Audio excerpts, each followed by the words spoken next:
नमस्कार साथीहरू, म निमा गिरी। म Naresh Giri.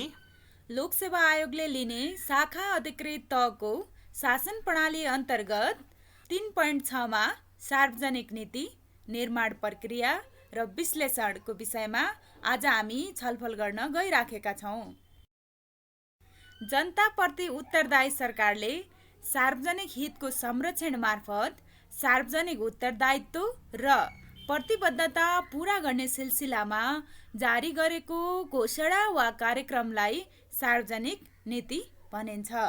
Public policy is what ever the government choose to do or not to do, Thomas R Dye यसको बारेमा व्याख्या गरेका छन्। त्यस्तै सार्वजनिक नीति मूल्य र तथ्य, भ्यालु एन्ड फ्याक्टको संयोजन हो। Policy is the condition of past made in present for the future भनेर पोलिसीलाई यसरी पनि हामी भन्न सक्छौँ। सार्वजनिक नीतिले शासन, विकास र सेवा प्रवाहलाई समेट्छ। यो सदेखि ससम्म भनेर भन्छ। शासन, त्यसपछि बिचमा विकास भयो र सेवा प्रवाहलाई समेट्छ। सरकारलाई राज्यको वैधानिक शक्ति प्रयोगको अधिकार हुने, समरूपता कायम गर्न सक्ने क्षमता, दण्ड सजाय गर्ने एकलौटी अधिकार हुने हुँदा सरकारले मात्र सार्वजनिक नीति ल्याउन सक्छ। यो भनेको वैधानिक शक्तिको प्रयोग गर्ने अधिकार हुन्छ सरकारलाई। त्यसै गरी समरूपता कायम गर्न सक्ने क्षमता हुन्छ। उसको अगाडि पिछडिएका व्यक्तिहरू, समुदायहरूलाई पनि विशेष प्राथमिकता दिन सक्ने त्यस्ता कानुनहरू पनि हुन्छन्, त्यस्ता प्रबन्धहरू पनि हुन्छन्। त्यसरी समरूपता पनि कायम गर्न सक्छ भने अर्को दण्ड सजाय गर्ने एकलौटी अधिकार हुन्छ। उसले गोली चलाउने अधिकार राज्यसँग मात्र हुन्छ। कसैले अटेरी गर्यो भने लिएर कस्टडीमा हाल्न सक्ने अधिकार राज्यसँग हुन्छ। त्यसैले गर्दा पब्लिक पोलिसी राज्यले मात्र निर्माण गर्न सक्छ, सरकारले मात्र निर्माण गर्न सक्छ र यो सरकारको एकलौटी अधिकार हो। हामीले शक्ति पृथक्करणको सिद्धान्त भनेर भन्छौँ नि, जसरी कानुन निर्माण गर्ने संसदको अधिकार हुन्छ भने नीति निर्माण गर्ने चाहिँ कार्यपालिकाको अधिकार हुन्छ। अब सार्वजनिक नीति के हो त भन्दा यो राज्य सञ्चालन गर्ने मार्गदर्शन हो, सरकारको अनुशासन हो, सरकारको प्रतिबद्धताहरूको सूची हो। नागरिक र सरकार बीचको सम्बन्धको सेतुको रूपमा सार्वजनिक नीतिले काम गर्छ। त्यस्तै सरकारी क्रियाकलापहरूको श्रृङ्खला हो र सरकारको भावी कार्यदिशा हो। सार्वजनिक नीति सामाजिक मूल्य र आवश्यकताको सम्बोधन हो। सार्वजनिक उत्तरदायित्व निर्वाहको आधार हो। सार्वजनिक सरकारका विषयमा केन्द्रित कार्ययोजना हो। सरकारको आधिकारिक निकायबाट जारी र स्वीकृत वैधानिक कार्ययोजना हो भने नागरिकहरू बीच समान आधारमा कार्यान्वयन हुने कार्यक्रम पनि हो। त्यस्तै अब हामी सार्वजनिक नीतिको विशेषताको विषयमा छलफल गर्दैछौँ। यसमा के हुन्छ त विशेषता भन्दा सरकारी निकायबाट यो जारी हुन्छ। त्यस्तै सबै नागरिकहरूलाई समान रूपमा लागू हुन्छ। कसैलाई कम, कसैलाई बढी होइन, सबैलाई समान हुन्छ र सबैले यो पालना गर्नुपर्छ। जस्तै धनीले पालना गर्नु नपर्ने, गरिबले पालना गर्नुपर्ने अथवा त्यस्तो केही पनि हुँदैन। सबैलाई कानुनको दृष्टिमा सबै बराबर हुन्छ र सबैलाई जानकारी हुने गरी प्रकाशन गर्नुपर्दछ। सार्वजनिक नीति कानुनी आधारयुक्त दस्तावेज हुन्छ। त्यसै गरी अर्को विशेषता भनेको सार्वजनिक हित र नागरिकहरूका आकाङ्क्षा सम्बोधन गर्न यो जारी हुने गर्दछ। यो सार्वजनिक नीति भनेको भविष्योन्मुख हुन्छ। यो भविष्यमा राज्यले के कस्ता काम गर्ने, कसरी अगाडि बढ्ने भन्ने एउटा मार्गनिर्देशनको रूपमा सार्वजनिक नीति रहेको हुन्छ। सार्वजनिक नीति निश्चित अख्तियारीमा आधारित भई जारी हुने गर्दछ। यी त भए सार्वजनिक नीतिका विशेषता। अब हामी सार्वजनिक नीति निर्माण प्रक्रियाको चक्रको विषयमा तपाईहरूलाई जानकारी गराउँदैछौँ। सुरुमा के हुन्छ भन्दा सार्वजनिक नीति बनाउनुभन्दा अगाडि त्यो नीतिको माग, डिमान्ड हुन्छ। डिमान्ड हुँदाखेरि नीति मागमा के हुन्छ भन्दा सूचनाको सङ्कलन हुन्छ, जनमतको राय, सर्वेक्षण हुन्छ, अनुसन्धान हुन्छ, समस्याहरूसँग साक्षात्कारबाट नीतिको माग हुन्छ र नीतिको माग भइसकेपछि नीतिको मस्यौदामा जान्छ। माग हुन्छ, त्यसपछि सम्बन्धित निकायले नीतिको मस्यौदा तयारी गर्छ। समस्याको कसरी सम्बोधन गर्न सकिन्छ भन्ने विषयमा विभिन्न विकल्पहरूबाट उत्तम विकल्प छनौट गरी नीतिको प्रस्ताव तयार गरिन्छ, नीतिको मस्यौदा तयार गरिन्छ। नीतिको मस्यौदा तयार गरिसकेपछि अब बनाएको मस्यौदाको विश्लेषण गरिन्छ। विश्लेषण गर्दा प्रस्तावित नीतिको सान्दर्भिकता कति छ, लाभ लागत विश्लेषण गरिन्छ, प्रभावको अनुमान, सम्भावनाबाट चुनौतीहरूको वैज्ञानिक विश्लेषण गरिन्छ र नीतिको विश्लेषण गरिसकेपछि नीतिको स्वीकृति गरिन्छ। विश्लेषणबाट प्राप्त भएका सुझावहरूबाट प्रारम्भिक मस्यौदालाई परिमार्जन गरी अधिकार प्राप्त निकायहरूबाट नीतिको स्वीकृति गरिन्छ। हाम्रो सिलेबसमा सार्वजनिक नीति निर्माण मात्र भनेर भनेको छ। सार्वजनिक नीति निर्माण भन्नाले नीतिको माग, नीतिको मस्यौदा, नीतिको विश्लेषण र नीतिको स्वीकृतिसम्म आउँदाखेरि टुङ्गिन्छ। तर सार्वजनिक नीति एउटा चक्रमा जाने भएको कारणले गर्दाखेरि तपाईँहरूलाई हामीले थप 3वटा कुराहरू पनि हामीले यहाँ साइकलको रूपमा राखिदिएका छौँ।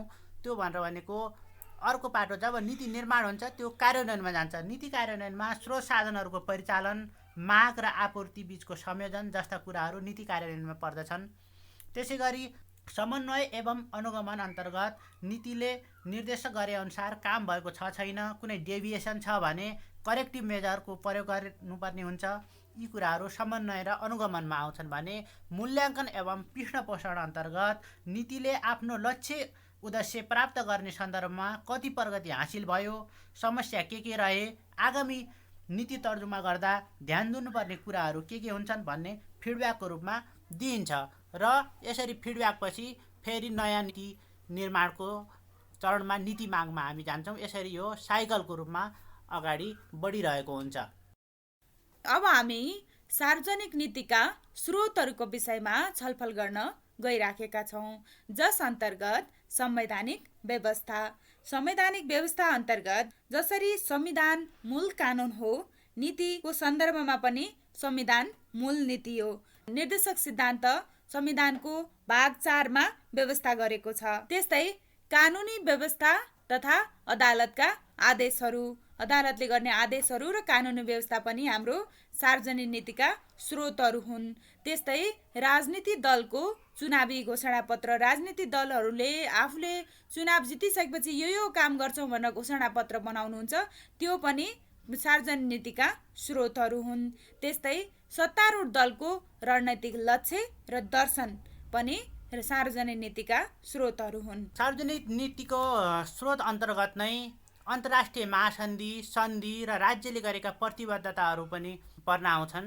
जस्तो हामीले विभिन्न मानवाधिकार सम्बन्धी महासन्धिहरू, अन्तर्राष्ट्रिय सन्धिहरू गरिरहेका हुन्छौँ। त्यसको कार्यान्वयनको लागि हामीले नीति बनाउनु पर्ने हुन्छ। त्यसै गरी millennium development goal, sustainable development goal जस्ता विभिन्न डकुमेन्टहरूमा हामीले प्रतिबद्धता जनाएका छौँ। ती पुरा गर्नको निम्ति पनि सार्वजनिक नीति निर्देशित हुनुपर्ने हुन्छ। त्यसै गरी सामाजिक मूल्य, मान्यता र परम्पराहरू सार्वजनिक नीतिका स्रोतहरू हुन्। त्यसै गरी दबाव समूह, आन्दोलन, नागरिकहरूका मागहरूको कारणले गर्दाखेरि पनि सार्वजनिक नीतिहरू बन्दछन् भने राष्ट्रिय र अन्तर्राष्ट्रिय परिस्थितिमा आएको विकासको कारणले गर्दाखेरि नयाँ डेभलपमेन्ट भयो भने त्यसलाई कोप गर्नको निम्ति, त्यसलाई सम्बोधन गर्नको निम्ति पनि सार्वजनिक नीतिको विकास गर्नुपर्दछ।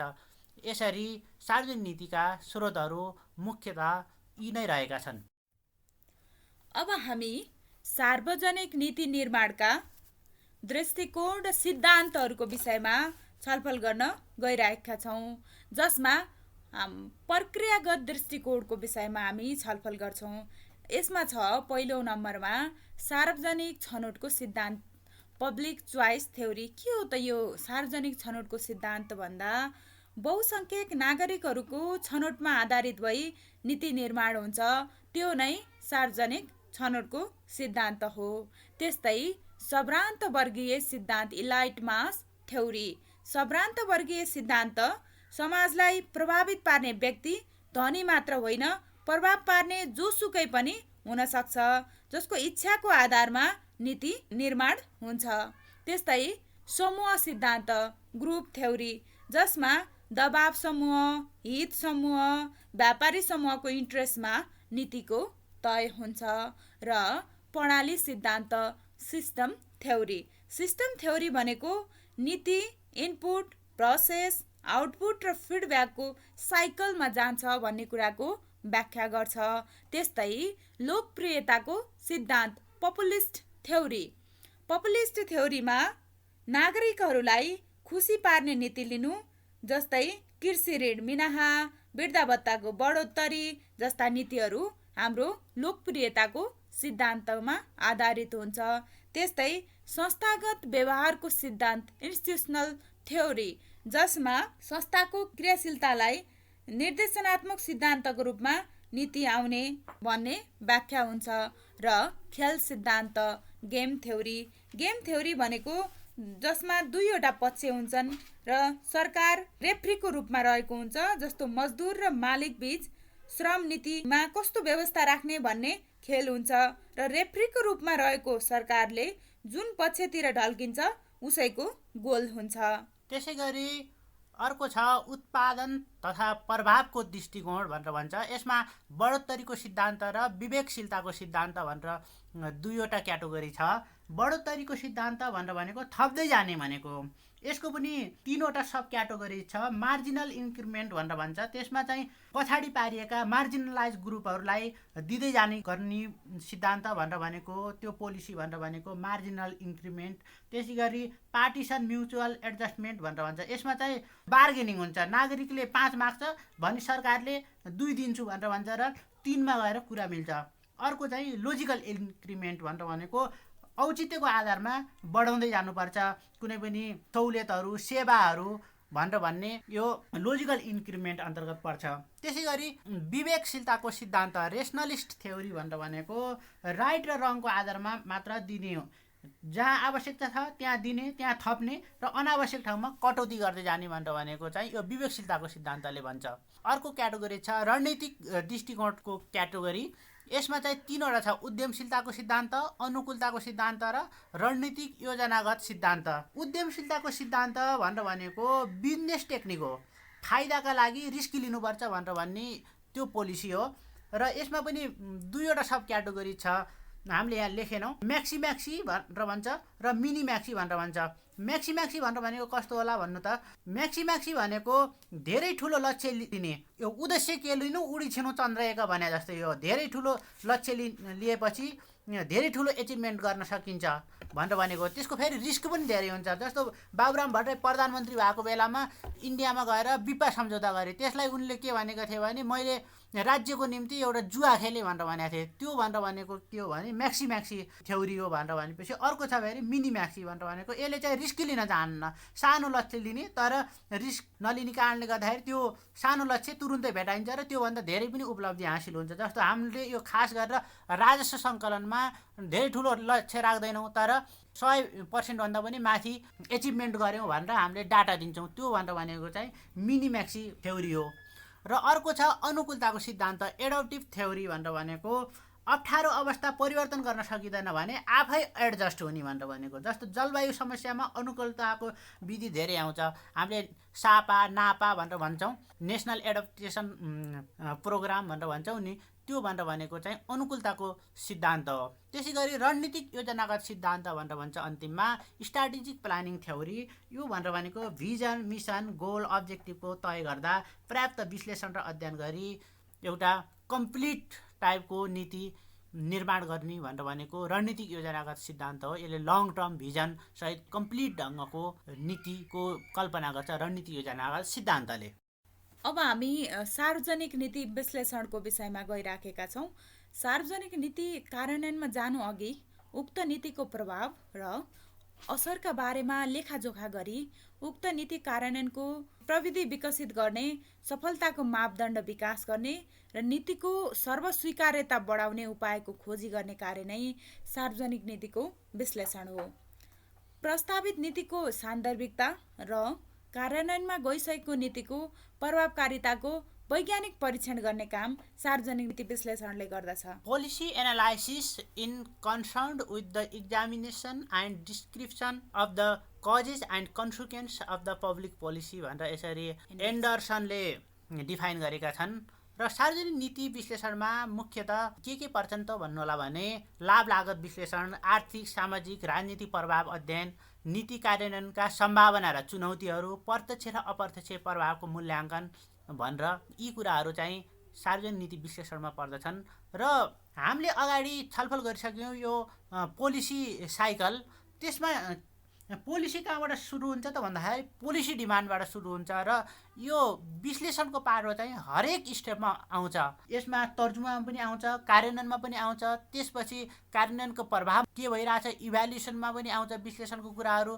तर पनि यो पोलिसी डिमान्ड पछि तर्जुमा पछि सार्वजनिक नीति विश्लेषण भनेर थर्ड स्टेपमा पनि फेरि स्पेसल सार्वजनिक नीतिको विश्लेषण भनेर त्यो साइकलमा राखेको छ। तापनि तपाईँहरूले के बुझ्नु होला त भन्दा विश्लेषण भन्ने कुरो चाहिँ हरेक स्टेपमा आउने कुरा हो। अब सार्वजनिक नीति विश्लेषणको प्रक्रियामा जान्छौँ हामी, जसमा नीतिको समस्याबोध भन्न भनेको छ। यो सार्वजनिक नीति विश्लेषणको प्रक्रियामा नीतिको समस्याबोध भनेको के हो त भन्दा कुन समस्या समाधानको निम्ति नीति लिएको हो भन्ने विषयको जानकारी गराउने हो। त्यस्तै तथ्याङ्क तथा सूचनाको सङ्कलन भन्न भन्छ, जसमा नीतिलाई प्रभाव पार्ने तत्त्वहरूसँग सम्बन्धित विभिन्न तथ्याङ्क तथा सूचना सङ्कलन गर्ने कार्य हो। र तथ्याङ्कको प्रशोधन र नीतिको व्याख्यामा चाहिँ तथ्याङ्कको हामीसँग एकुरेट तथ्याङ्क आएको छ कि छैन, हामीलाई काम लाग्ने तथ्याङ्क आएको छ कि छैन, तथ्याङ्कलाई भेरिफाई गर्ने, अनि त्यसको प्रशोधन र तथ्याङ्क सङ्कलन भएको तथ्याङ्कहरूलाई ट्याबुलेसन गर्ने, विभिन्न ग्राफहरूमा राख्ने, देखाउने र रिजल्टको आधारमा नीतिको सान्दर्भिकता र प्रभावकारिताको व्याख्या गर्ने काम यसमा हुन्छ। अब तथ्याङ्कको प्रशोधन र नीतिको व्याख्यापछि चौथो स्टेपमा हामी विकल्पहरूको खोजी भनेर छ। विकल्पहरूको खोजी भनेर भनेको तथ्याङ्कहरूको विश्लेषणबाट के कस्ता विकल्पहरू प्राप्त हुन्छन् र विभिन्न विकल्पहरूमध्ये पनि उत्तम विकल्प के हुन सक्छ भन्ने यसमा आउँछ। त्यसपछि परिणाम तथा प्रभाव मूल्याङ्कन तथा प्रक्षेपण भनेर भन्छ। नीतिको के परिणाम आउँछ, सोको राजनीतिक आर्थिक सामाजिक प्रभाव के रहन्छ भन्ने प्रक्षेपण गरिन्छ यसमा। र अन्तमा निष्कर्ष सुझाव तथा सिफारिस। यसरी विश्लेषणबाट प्राप्त भएका कुराहरू के छन्, सुधार गर्नुपर्ने विषय के हुन् र के गर्दा अझ उपयुक्त हुन्छ, अझ बढी पोलिसी इफेक्टिभ हुन्छ भन्ने सिफारिस यसमा गरिन्छ। र यसरी 6 स्टेपमा सार्वजनिक नीति विश्लेषणको प्रक्रिया सकिन्छ।